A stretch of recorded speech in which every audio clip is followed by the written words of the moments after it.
तो आज हम करने वाले हैं अध्याय भगवद गीता का अध्याय 2 का 38 श्लोक,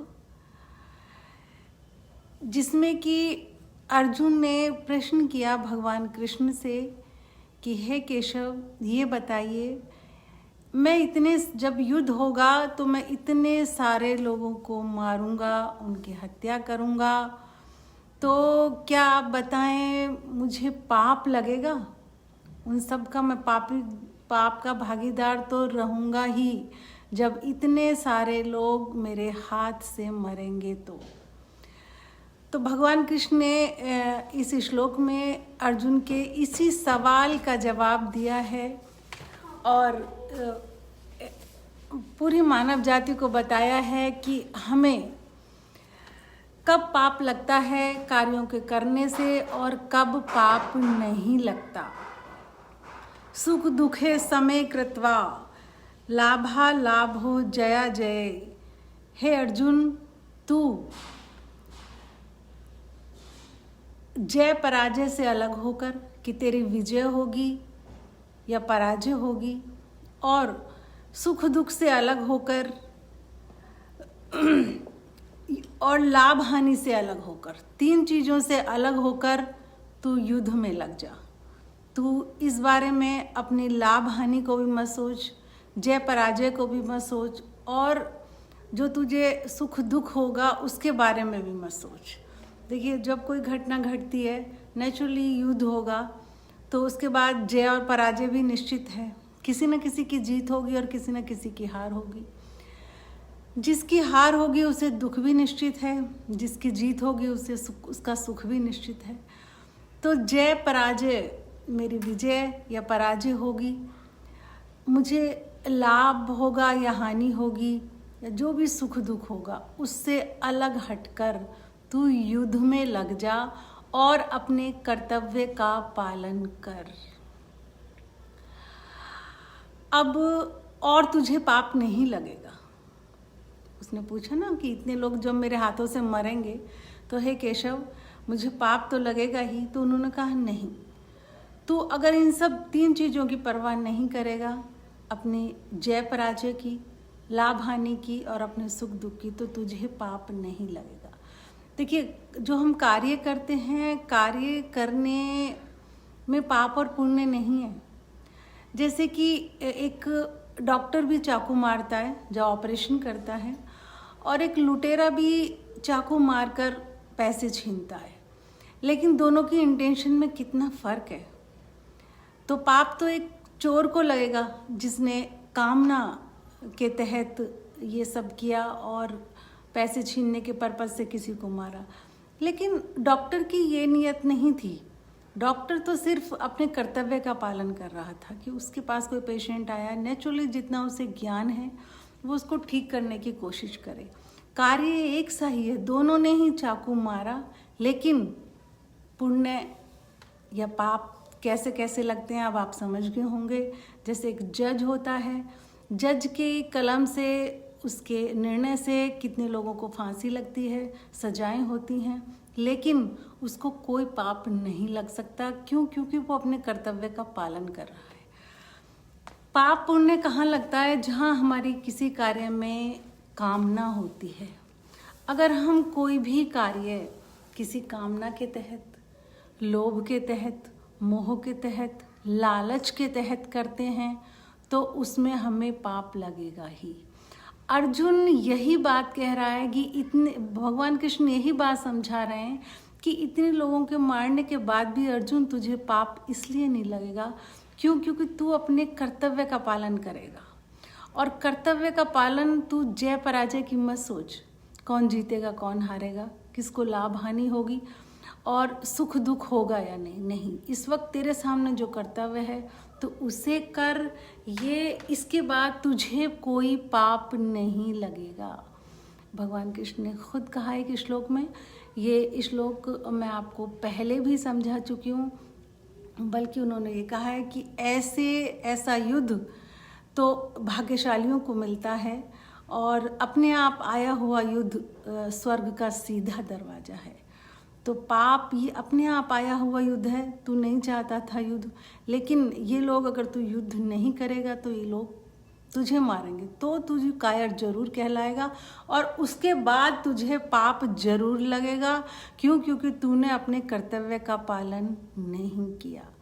तो भगवान कृष्ण इस श्लोक में यही समझा रहे हैं कि ये बात हम सबको भी समझ लेनी चाहिए अपने जीवन में कि अगर हम उन कार्यों से सच में हमें भी कोई पाप नहीं लगेगा जिन कार्यों में हम किसी मोह से, लालच से, भय से या किसी भी अपने स्वार्थ से, काम का पाप तो कामना से लगता है। जब हम कामना कर लेते हैं किसी की कि ये ऐसा हो जाए, हमारी इच्छा हो जाती है कि ये ऐसा हो जाए, हम चाहते हैं कि ये ऐसा हो जाए, वहीं पर ये आ जाता है कि हमें जो पाप पुण्य जो भी कहो वो लग जाता है। अगर हम इन सब चीज़ों से बाहर आके कोई कार्य करते हैं, हम मोह से बाहर आके कोई कार्य करते हैं, अपने कर्तव्य का निर्वाह कर रहे हैं, हम लालच से बाहर आके कोई कार्य करते हैं, हम ईर्ष्या से कोई बाहर आके कार्य करते हैं, हम नफरत से कोई बाहर आके कार्य करते हैं, तो वो कभी पाप में शामिल नहीं होता। तो नेचुरल सी बात है। सबसे मेन चीज़ कि हमारा भाव क्या है। काम एक हो सकता है, लेकिन भाव के कारण ही उसकी सजाएं निश्चित होती हैं और उसका जो रिज़ल्ट है वो निश्चित होता है। अभी मैंने पिछले वीक एक वीडियो डाली थी क्षमा के ऊपर कि हमें नेचुरली सबको क्षमा कर देना चाहिए, अपने मन के ऊपर बोझ नहीं लेना चाहिए। हम दूसरों पर नहीं कर रहे क्षमा करने की कृपा, खुद पर कर रहे हैं। तो ये वीडियो काफ़ी पसंद की गई। आप सबके प्रेम और इस सम्मान के लिए बहुत बहुत शुक्रिया। इंस्टा पर ट्रेंडिंग पर रही ये वीडियो और आप सबने जो सपोर्ट किया और इस बहुत लाइक किया इस वीडियो को, आप सबका बहुत बहुत बहुत बहुत धन्यवाद। अब मैं आप सबको एक बात बता दूं कि नेक्स्ट वीक मैं आपसे क्षमा ध्यान करवाऊंगी। अगर फिर भी, अब जैसे मैंने कहा कि आप क्षमा कर देना चाहिए, बहुत बार जीवन में ऐसी परिस्थितियां आ जाती हैं कि हमसे क्षमा नहीं हो पा रहा कोई इंसान, हम क्षमा नहीं कर पा रहे, हमने कह दिया एक बार माफ़ कर दिया, लेकिन बार बार मन में वही उसकी बातें, वही दुख, वही शिकायतें, वही उसकी कही हुई बातें, उसके किए हुए कार्य हमें याद आ रहे हैं, तो अभी हम क्षमा नहीं कर पाए। इतने अगर आप किसी को क्षमा नहीं कर पा रहे हैं तो नेक्स्ट वीक मंडे को भगवत गीता के बाद आपको मैं क्षमा ध्यान सिखाऊंगी कि ध्यान में हम किस तरीके से क्षमा कर सकते हैं दूसरों को। होता है बहुत बार, एक बार ये बात हमारी समझ में भी आ गई कि क्षमा कर देना चाहिए, लेकिन मन से कोई क्षमा नहीं हो पा रहा, मन अभी नहीं कह रहा कि इसको क्षमा, अंदर से मन मान ही नहीं रहा क्षमा करने के लिए, वो राजी ही नहीं है। तो कोई बात नहीं, कभी कभी जब दुख थोड़ा ज़्यादा हमारे मन को लग जाता है तो इंसान हमसे क्षमा नहीं होते, लेकिन आप इस ध्यान के बाद बहुत जल्दी ही उसी वक्त उस इंसान को क्षमा कर पाओगे। तो नेक्स्ट मंडे को कोई भी, सभी को आना है 7 बजे नेक्स्ट मंडे को, और इस वीडियो को ज़्यादा से ज़्यादा शेयर करना है। देखिए, हमारे एक शेयर से पता नहीं कितने लोगों के जीवन में खुशियाँ आ जाए हैं, कितने लोग अपने दुखों से बाहर आ जाएं। तो इन कार्यों में हमें कभी भी अपने जीवन में कोई अच्छी बात शेयर करने में कंजूसी नहीं करनी चाहिए। तो इस वीडियो को आप शेयर करें ज़रूर, और सभी लोग नेक्स्ट मंडे को ज़रूर जुड़ें। मैं आपको क्षमा ध्यान बताऊंगी, और अब 2 मिनट का ध्यान करते हैं। सभी सीधे बैठ जाइए, ज्ञान मुद्रा, गर्दन सीधी, हल्का सी फेस हल्का सा ऊपर, पैरों में सॉक्स वगैरह पहन के रखें। पूरा ध्यान अपने सांसों पर।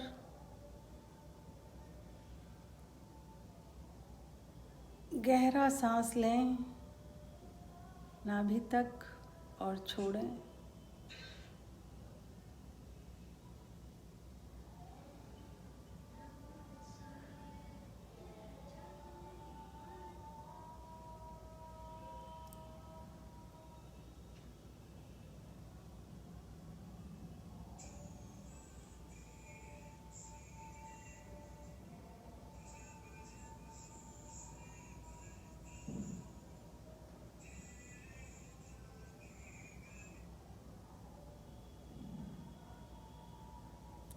अपनी सांसों पर ध्यान रखें और काउंटिंग पर ध्यान रखें।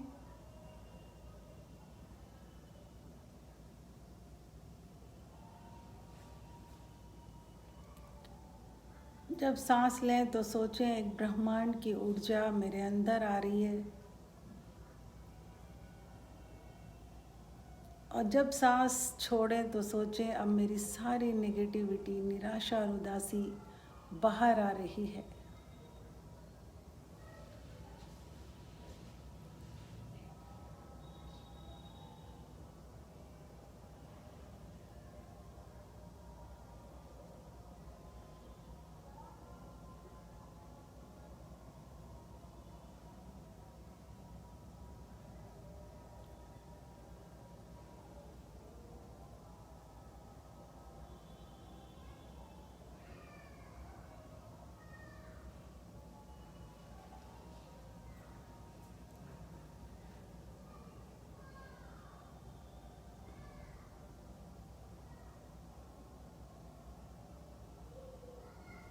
लंबा गहरा सांस।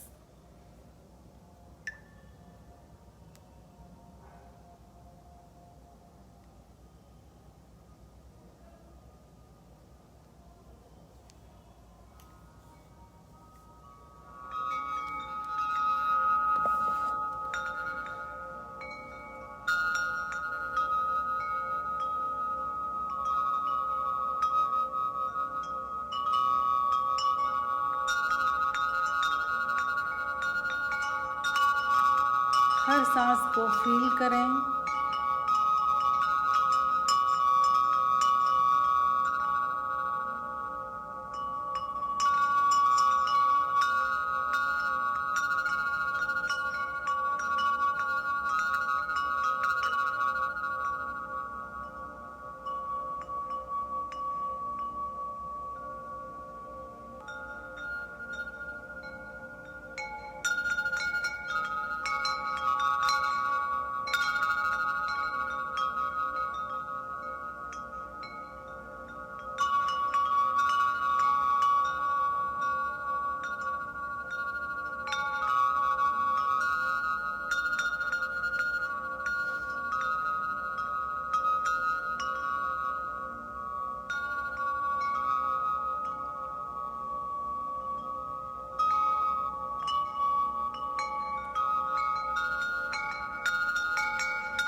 पूरा ध्यान अपनी सांसों पर। हर आती और जाती सांस को महसूस करें।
दोनों हाथों को रब करना है।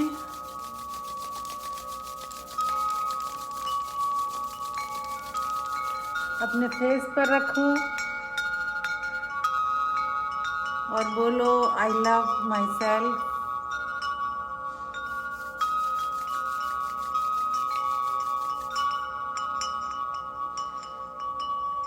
अपने सारे गुणों को याद करो और कहो मैं खुद को पसंद करता हूँ या पसंद करती हूँ।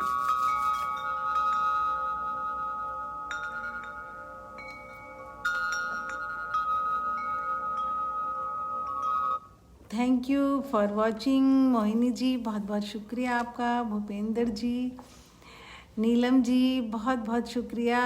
Uma Gupta ji, hi good evening. सभी का मेरे साथ जुड़ने के लिए इस मेडिटेशन में और इस भगवत गीता की जर्नी में जुड़ने के लिए बहुत बहुत धन्यवाद, बहुत बहुत शुक्रिया। मिलते हैं नेक्स्ट वीक मंडे को 7 बजे। समीर जी बहुत बहुत शुक्रिया आपका। और मैंने आपको बताया कि नेक्स्ट मंडे को मैं क्षमा ध्यान बताऊंगी कि हम मेडिटेशन से किस तरीके से जो हम लोग हमसे माफ़ नहीं हो पा रहे उनको हम कैसे माफ़ करेंगे, क्षमा ध्यान सिखाऊंगी आपको। तो प्लीज़ आप सभी, वीरवती जी बहुत बहुत शुक्रिया आपका। नेक्स्ट मंडे को 7 बजे आप ज़रूर फेसबुक पर ऑनलाइन रहें, इस प्रोग्राम को अटेंड करें। Thanks for watching. अपना ध्यान रखें।